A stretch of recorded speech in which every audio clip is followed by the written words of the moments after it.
하나님께서 오늘 우리들에게 허락하신 말씀은 신약성경 마태복음 21장 3절의 말씀입니다. 만일 누가 무슨 말을 하거든 주가 쓰시겠다 하라. 그리하면 즉시 보내리라 하시니. 아멘. 하나님께서 우리와 함께 하시며 말씀 주심을 감사드립니다. 아멘. 자, 우리 옆에 계신 분들과 인사 나누겠습니다. 반갑습니다. 반갑습니다. 인사해 주시죠.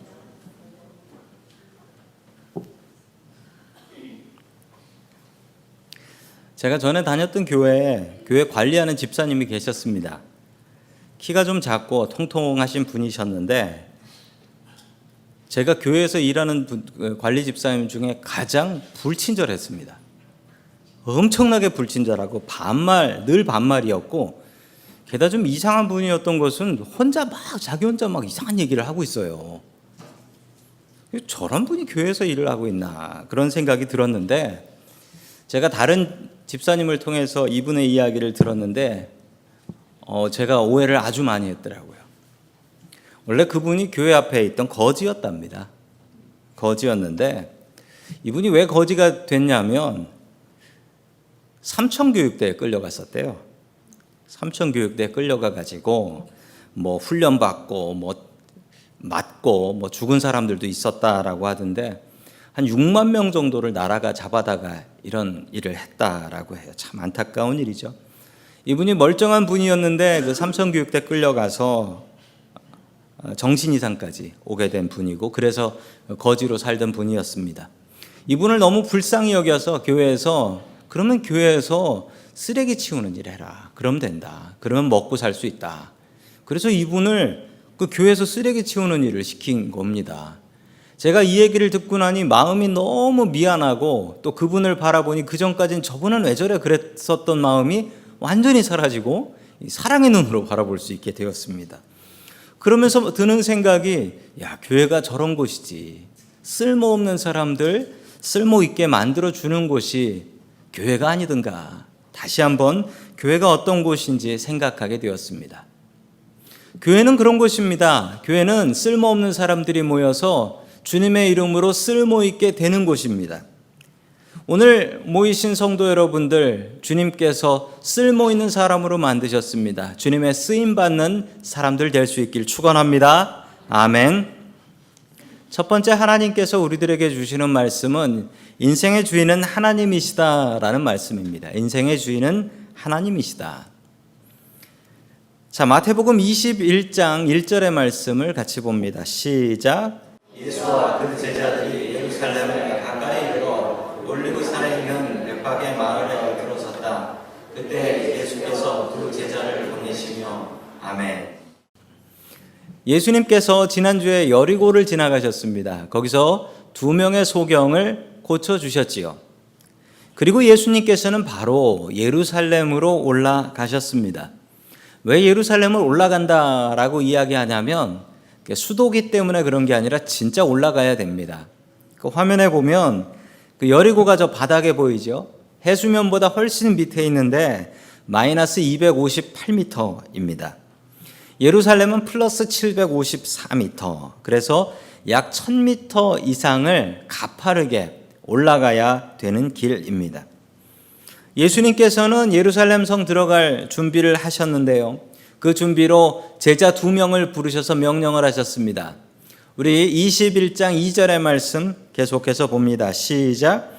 그들에게 말씀하셨다. 맞은편 마을로 가거라. 가서 보면 나귀 한 마리가 매여 있고 그 곁에 새끼가 있을 것이다. 풀어서 나에게로 끌고 오너라. 아멘. 그 맞은편 마을에 가면 나귀 한 마리가 매여 있을 것인데 그 옆에 새끼도 있을 것이다 라고 얘기합니다. 풀어서 가지고 오라 라고 명령하셨습니다. 소도둑이 하나 잡혔습니다. 소도둑이 잡혔는데 소도둑한테 물었습니다. 너 왜 소를 훔쳤냐 라고 물어보니까 소도둑이 이렇게 얘기했대요. 길에 끈이 있길래 끈을 주워서 가져왔더니만 뒤에 소가 있대요 라고 했대요. 이것과 뭐가 다릅니까? 매어 있는 나귀가 있는데 그 옆에 있는 새끼를 가지고 오라는 거예요. 풀어서 나에게 가지고 오라. 이 얘기랑 똑같은 겁니다. 주인이 있는 나귀를 풀어가지고 가져오라 그러면 그게 나귀 도둑놈이지. 아주 엉뚱한 명령입니다. 무엇에 쓰신다라는 얘기도 없고 뭐 내가 주인한테 얘기했다 뭐 이런 얘기도 없고 그냥 하라는 거예요. 그런데 이 두 제자가 아무 소리 안 하고요. 그냥 가서 그대로 합니다. 이 마음을 우리가 본받아야 됩니다. 이 두 제자는 주님 도무지 이해가 되지 않는데 뭐에 쓰실 겁니까? 미리 주인한테 얘기해 놓으신 거예요. 이렇게 꼬치꼬치 캐묻지 않았습니다. 그냥 믿고 갔어요. 우리는 종종 순서를 바꾸려고 합니다. 주님, 도대체 왜 나한테 이런 일이 있습니까? 이거 이해가 안 됩니다. 나부터 이해시켜 주십시오. 그러면 믿겠습니다. 그러다가 기회 다 놓치는 거예요. 우리가 주님을 믿는다면, 정말 제대로 믿는다면 이해하고 따라가는 게 아니고 따라가면서 이해하는 게 맞습니다. 이 두 제자는 그러했습니다. 주님께서 계속해서 말씀하십니다. 3절의 말씀입니다. 시작.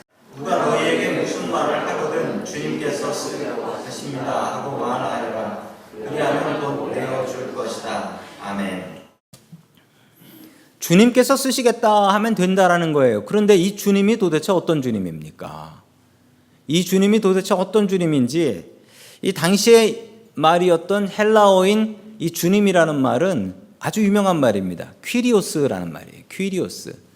이 주님이라는 말인데요. 이 주님 퀴리오스의 뜻이 무엇이냐면, 이것은 지금 우리는 퀴리오스라고 하면 우리 주님, 예수님을 말하는 거지만 그 당시 2000년 전에 이 퀴리오스라는 말은 무슨 뜻이냐면요. 나의 삶의 주인, 내 삶의 소유자라는 뜻이에요. 그리고 마음대로 하는 사람, 또 어떤 뜻이 있냐면 로마 황제라는 뜻이 있어요. 세상 모든 것의 주인은 로마 황제였거든요. 그래서 퀴리오스라고 하면 로마 황제라는 말이 강했습니다. 그러나 하나님 또한 예수님을 위해서도 사용하는 말이기도 했지요. 그래서 주님께서 쓰시겠다, 제자들이 그러면 자기 주인을 위해서 쓰겠다라는 거예요. 로마 군인들이 와서 퀴리오스가 쓴다라고 하면 로마 황제가 쓴다라는 말이 되는 겁니다. 이 말을 하면 주인이 내어줄 거라는 건데 이건 말도 안 되는 얘기죠. 언제 봤다고? 당신의 스승을 언제 봤다고 내가 이걸 내어주냐? 여자분들 셋이 모여서 수다를 떨기 시작했습니다. 그러면서 자기가 최고 남편을 위해서 헌신을 한다라는 거예요. 그러면서 첫 번째 여자가 이렇게 얘기했어요. 나는 우리 남편을 대장으로 생각한다. 그래서 나는 남편의 허락 없이는 돈을 한 푼도 안 쓴다라는 거예요. 그러자 두 번째 여자분이 에이 그건 아무것도 아니다. 나는 남편을 왕처럼 모신다. 나는 모든 돈을 남편을 위해서만 쓴다. 뭐 대단한 여자분들 아닙니까?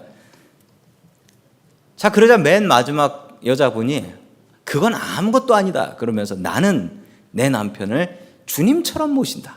이렇게 얘기하는 거예요. 그러자 다른 두 여자분이 아니 도대체 저 여자는 어떻게 한다는 얘기냐 귀를 쫑긋 세우고 들었더니 이 여자분이 이렇게 했어요. 나는 남편이 벌어온 돈 중에 90%는 나를 위해서 쓰고 10%는 남편을 위해서 쓴다. 그래서 남편을 주님처럼 섬긴다라는 거예요. 우리가 헌금을 드립니다. 헌금을 드리는 것은 그 의미는 어떤 분은 이런 얘기 하시더라고요. 헌금은 설교값이다. 이렇게 얘기하시는 분도 있더라고요.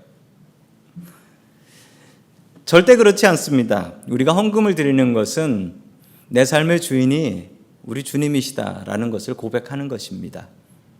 이 모든 것 다 드려야 되지만 그러지 못함에 죄송하여 드리는 것, 그것이 바로 헌금입니다. 내 삶의 주인이 주님이시라는 것을 고백하고 그 중에 일부를 돌려드리는 것이 헌금입니다. 어느 영국의 시골 교회에서 있었던 일입니다. 그날은 아프리카에서 선교사님이 오셨어요. 그리고 아프리카 선교에 대해서 헌신 예배를 드리고 설교를 하시고서 그리고 오늘 드리는 헌금은 모두 아프리카 선교를 위해서 사용되겠습니다. 라고 헌금을 하는데 이 헌금 바구니가 도는데 어떤 꼬마아이가 소년이 그 헌금 바구니를 봤더니 땅바닥에 내려놓고 그걸 깔고 앉아버렸어요. 그러니까 헌금 걷는 분이 너 지금 장난하지 마라. 뭐 하는 거냐? 거룩한 헌금통에 너의 더러운 엉덩이를 치워라. 그랬더니 이 아이가 장난이 아니라고 이렇게 바라보면서 제가 장난치는 게 아니고요. 제가 돈이 없어요. 제 인생을 하나님 앞에 드립니다. 제가 헌금통 안에 들어갈 수 없어서 헌금통에 올라탑니다. 이 아이의 아버지는 이 스코틀랜드 사는 아이였는데 너무 가난한 노동자여서 정말 너무 돈이 없어서 은혜는 받았는데 낼 게 없었던 거예요. 이 아이는 하나님께 약속을 지키기 위해서 열심히 공부합니다. 그래서 이 아이가 의사가 돼요. 외과 의사가 됩니다. 그리고 약속한 대로 아프리카 선교사로 갑니다. 평생 아프리카에서 선교하다가 아프리카 잠비아에서 말라리아에 걸려서 나이 60에 하늘나라 갑니다. 이분이 누구냐면 영국 선교의 아버지인 데이비드 리빙스턴의 이야기입니다. 데이비드 리빙스턴의 이야기예요. 이분이 돌아가시고 아프리카 원주민 둘이 이분의 시신을 영국까지 보내기 위해서 목숨 걸고 지켰다라고 해요. 하나님께 쓰임받는 인생은 참 아름다운 인생입니다. 오늘 기도를 하면서 예배를 드리면서 우리는 주님을 주님 혹은 주여라고 불렀습니다. 이 말은 주님께서 내 인생과 내 삶의 주인이시다, 주인님이시다라는 것을 고백하는 것입니다. 우리는 종종 착각하고 내 것이라고 이야기합니다. 아무것도 내 것이 없는 것은 내가 죽어서 가져갈 수 있어야 내 것인데 끝내는 내 것이 아닙니다. 심지어 내 몸도 내 것이 아니에요. 나 죽고 나면 내 몸은 어떻게 되나요? 그냥 묻어버리든지 태워버리는 것이지 내가 가져갈 수 없어요. 내 집은 내 집인가요? 나 죽고 나면 누군가 다른 사람이 쓰겠죠. 내가 쓰는 물건들은 나 죽고 나면 어떻게 될까요? 그거 내 것으로 가지고 갈 수 있을까요? 내 것은 딱 하나밖에 없습니다. 믿음. 이거 말고는 내가 가져갈 수 있는 게 없어요. 우리가 헌금 드리는 것은 하나님께서 나의 주인이시라는 것을 고백하는 것입니다.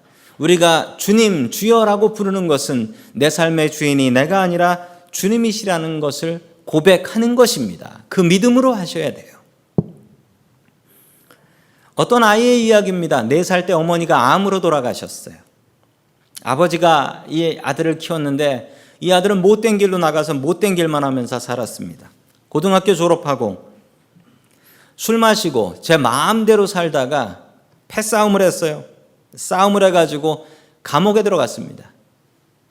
감옥에 들어가서 재판을 받게 됐는데 지금부터 좀 오래된 이야기인데 그 당시엔 재판이 요즘하고 달랐나 봅니다. 판사가 이 젊은이한테 이렇게 판결을 내렸어요.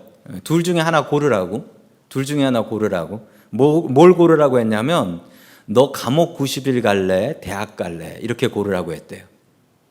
이미 30일 동안 감옥에 있었는데 60일을 더 있을 엄두가 안 나서 저 대학 가겠습니다 라고 하고 나왔어요.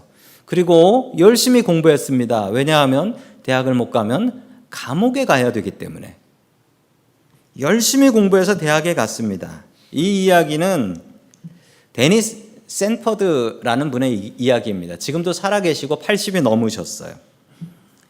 이분이 대학을 나오고서 투자회사를 차렸습니다. 그리고 엄청난 부자가 돼서 미국에서 400등 안에 드는 부자랍니다. 미국에서 400등이면 이게 대단한 부자래요. 지난주에 이분이 아름다운 일을 하셨는데 이분이 자기 죽기 전까지 자기 재산을 모두 다 사회에다가 환원하고 가겠다라고 약속을 하고 샌디에고 내셔널 유니버시티에다가 자기 전 재산을 모두 다 내놔버렸어요. 그리고 그 일로 이 대학의 학비가 반값으로 줄어버렸습니다. 이제 이 들어가는 학생들은 학비를 반값만 내면 된다라고 해요. 기자가 찾아가서 물었습니다. 당신은 왜 학교에다가 돈을 기부했습니까? 라고 물었더니 제가 원래 감옥 갈 사람이었는데 대학 가서 제 인생이 변했습니다. 그러니까 저는 대학에 빚을 졌기 때문에 대학에다가 제 재산을 돌려드립니다. 다시 기자가 물었습니다. 아니 왜 인류 학교 유명한 학교들에다가 돈을 주지 않고 이 알지도 못하는 조그마한 학교에다가 돈을 줬습니까? 라고 했더니 이분이 이렇게 얘기했습니다. 이 학교는 가난한 학교입니다. 학교 다니는 학생들이 돈이 없어서 직장 다니면서 야간 학교를 다니는 그런 학교입니다. 제가 그렇게 가난했기 때문에 부자 학교에다가 돈 줄 생각 없습니다. 이 가난한 학교에다가 돈 주겠습니다. 데니스 샌퍼드는 빚진 마음이 있었습니다. 그리고 자기가 가진 것은 자기의 것이 아니라고 믿었습니다. 죽을 때까지 한 푼도 안 남기고 가겠다라고 약속을 했습니다. 우리에게도 이런 마음이 있어야 되겠습니다. 거짓으로 주님이라 하지 마십시오. 주님이라고 이야기하고 주여라고 부른다면 내 삶의 주인이 진짜 주인이 하나님이시다라는 것을 믿는 것입니다. 주님께서 나를 만드셨고 내 인생을 만드실 때 분명한 목적이 있어서 그 목적을 위해서 만드셨다라는 것을 우리는 분명히 알고 고백해야 됩니다. 그리고 주님께서 나에게 무엇을 원하실까? 주님께서 나를 어디다 쓰실까? 이 고민 매일매일 하시고 이 질문 매일매일 하시면서 그 질문에 답을 찾고 사셔야 됩니다. 주님께서는 쓸데없이 우리를 만들지 않으셨습니다. 그 질문에 답을 찾아가는 인생들 될 수 있기를 주의 이름으로 간절히 축원합니다. 아멘. 두 번째 마지막으로 하나님께서 우리들에게 주시는 말씀은 하나님께 쓰임받는 인생이 되라라는 말씀입니다. 하나님께 쓰임받는 인생이 되라. 요즘 세상이 너무나 빨리 변하고 있어서 따라가는 것이 너무나 힘겨울 때가 있습니다. 세상이 너무 빨리 변하고 있는데 아마존이라는 회사가 나와가지고 세상을 참 많이 바꿔놨죠. 여기도 그 아마존 회원이신 분들이 많이 계실 겁니다. 물건을 너무 싸게 팔고 빨리빨리 배달해주고 그러니 로컬 비즈니스들이 너무 많이 망했어요. 그리고 그 한국 사람이 세운 Forever 21이라는 옷 회사도 정말 유명한 회사인데 이제 망한다고 합니다. 망해서 뱅크럽트 했다고 하고 또 역사 깊은 미국 백화점들도 문을 많이 닫아요. 그런 걸 볼 때마다 마음이 아픈 것은 저기서 일하던 직원들 그리고 캐시어 하던 분들은 어디 가서 무슨 일을 할 수 있을까? 저분들은 쓸모없는 인생이 되는 것인가? 다시 취업할 가게가 없잖아요. 가게들이 문을 닫으니까. 어떤 분들은 우버 하면 된다, 우버 드라이버 하면 된다라고 얘기하시는 분도 계신데 아니 우버가 무인 운전 시스템을 만든대요. 운전 기사가 없는 택시가 온다라는 거예요. 사람들이 그걸 훨씬 더 좋아한대요. 그러면 택시 운전하시는 분들은 이제 쓸모없는 사람들이 되는 건가요? 힘들어도 트럭 운전을 열심히 하면 돈 벌고 살 수 있다라고 하는데 이제 트럭 운전도 졸지도 않고 주무시지도 않는 무인 운전으로 바뀐대요. 그러면 트럭 운전사들은 쓸모없는 사람들이 되는 것인가요? 세상이 우리를 자꾸 쓸모없는 사람으로 만들어 갑니다. 그래서 보니까 몇십 년 안에 없어질 직업들 리스트를 보니까 아니 많은 직업들이 없어진다라고 하더라고요. 그런데 없어지지 않는 직업에 보니까 목사가 있어서 참 감사했어요. 여기에 로봇이 서서 설교를 할 수는 없다라는 거죠. 세상이 참 빨리빨리 변하면서 너는 쓸모 있고 너는 쓸모 없고를 정합니다. 참 안타까운 일이고 슬프고 섭섭한 일입니다. 그러나 분명히 알아야 될 사실이 있습니다. 우리의 쓸모는 세상이 정하는 것이 아니고 우리를 만드신 하나님께서 이미 정하여서 만드신 줄로 믿습니다. 시장이 우리를 정하는 것이 아닙니다. 우리의 인생은 쓸모 있는 인생입니다. 왜냐하면 주님께서 쓸모 있게 만든 주님의 자녀이니까요. 우리 다 한번 따라해 보십시다. 나는 쓸모 있는 인생이다. 나는 하나님의 귀한 자녀다. 세상 살다 보면 내가 뭐에 쓰는 물건인가? 나는 뭐 하는 사람인가? 나는 쓸모 있나? 고민될 때가 있습니다. 그때마다 담대하게 외치십시오. 나는 쓸모 있는 하나님의 자녀다. 자, 계속해서 마태복음 21장 5절의 말씀 같이 봅니다. 시작. 시온의 딸에게 말하라. 오라, 내 임금이 내게로 오신다. 그는 온유하시어 나귀를 가셨으니 어린 낙이 곧 멍에 매는 짐승의 새끼다. 아멘. 예수님께서는 나귀 새끼를 타셨습니다. 이 말씀은 구약 성경 스가랴 9장 9절에 예언된 말씀이기도 합니다. 같이 봅니다. 시작. 보라, 내 왕이 내게 임하시나니 그는 공의로우시며 구원을 베푸시며 겸손하여서 나귀를 타시나니 나귀의 작은 것 나귀 새끼니라. 아멘. 우리를 구원하실 왕은 겸손하셔서 나귀 새끼를 타고 오신다라고 합니다. 왕들은 걸어 다니지 않습니다. 왕들은 뭐 대단한 걸 타고 다녀요. 미국 대통령은 무엇을 타고 다닐까요? 저 차를 타고 다닙니다. 저 차는 별명이 있어요. 캐딜락 원이라고도 하고 더 비스트라고 부르기도 합니다. 얼마나 대단하냐면 저 차의 유리는 당연히 방탄유리인데 13cm짜리 방탄유리여서 어떤 총알도 뚫을 수 없대요. 그리고 저 차는 얼마나 단단한지 수류탄이 밑에 터져도 상관없고 바주카포에 맞아도 되고 지뢰를 밟아도 멀쩡하다라고 합니다. 그리고 저 안에는 대통령의 혈액형과 똑같은 피가 있어서 저 안에서 간단한 수술도 할 수 있다라고 해요. 참 대단한 차죠. 얼마 전 트럼프 대통령이 한국 갈 때도 저 차를 몇 대를 싣고 갔어요. 왜냐하면 한 대만 가면 저기 대통령 타고 있구나 안다고 해가지고 경호원들도 똑같은 차를 타고 간답니다. 재밌는 일은 저 차를 타고 한국에 갔는데 한국의 그 높고 악명 높은 요철에 걸려서 움직이지 못했다라고 합니다. 미국 대통령은 대단한 분이니까 저런 대단한 차를, 권세 있는 차를 탑니다. 사람들은 자기가 무엇을 타는가 그것으로 과시하고 보여준다라고 해요. 외국 사람들이 한국 교회 주차장 보고 놀란답니다. 좋은 차들이 너무 많이 서 있대요. 한국 사람들은 차를 살 때 두 가지를 생각합니다. 이걸 교회 가져갈 때 사람들이 뭐로 볼까? 그리고 골프장 가져가면 사람들이 얼마나 인정해 줄까? 그런다라는 거예요. 당시의 왕들, 예수님 때의 왕들은 멋진 말을 타고 다니며 자신의 권세를 뽐냈습니다. 로마에 있는 마르쿠스 아우렐리우스의 동상입니다. 저 황제는 멋진 말을 타고 있습니다. 그리고 저 말은 여러 가지로 장식이 되어 있어서 황금으로 장식되어 있어서 멀리서 봐도 저 번쩍거리는 말은 황제의 말이구나. 저렇게 금으로 장식된 말을 타고 다니는 황제는 정말 대단한 사람이다. 황제가 타고 다니는 말을 통해서 자신의 권세를 보여주고 존경을 받았던 것입니다. 예수님도 왕이었습니다. 예수님은 태어나실 때부터 유대인의 왕으로 오신 이가 누구뇨? 유대인의 왕이었습니다. 왕은 스스로 걸어 다니지 않습니다. 그래서 왕은 무엇인가 타고 성에 들어가야 되는데 예수님께서는 저 세상의 왕이 타고 다니는 멋진 공경용 말이 아니었고 짐을 나르는 나귀, 그것도 나귀 새끼를 타고 가셨습니다. 나귀가 무엇인지 잘 모르시는 분들 계실 겁니다. 화면에 보면 어떤 팔레스타인 사람 한 분이 나귀를 타고 있습니다.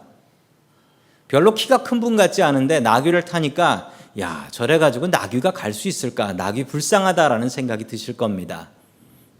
그런데 예수님께서는 33살 되신 청년이었는데 그분이 저 나귀도 아닌 나귀 새끼를 타셨으니 그 나귀 새끼가 얼마나 불쌍해 보였겠습니까?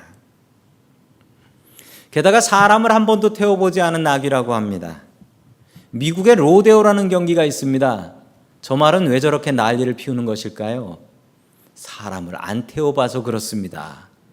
사람 태우는 게 이렇게 불편한 일입니다. 사람을 태워보지 않은 나귀 새끼가 어른을 태웠으니 얼마나 힘겹고 어려웠겠습니까? 그런데 오늘 이 이야기에는 아름다운 순종들이 있어요. 아까 말씀드린 두 제자, 묻지도 않고 따지지도 않고 시키니까 그냥 순종하며 나갔어요. 나귀 주인은 어떻습니까?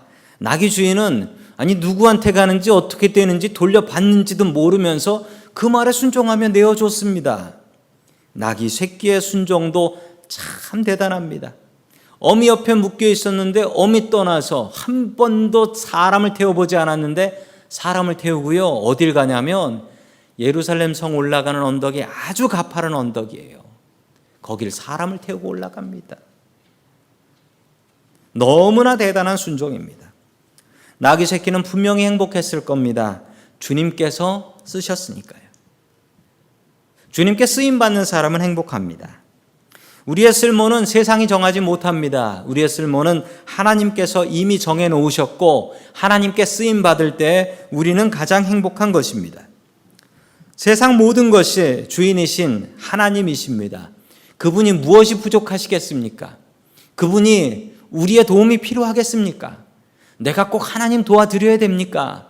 내가 꼭 교회 일을 도와야 됩니까? 내가 꼭 하나님의 일을 해야 하나님 나라가 옵니까?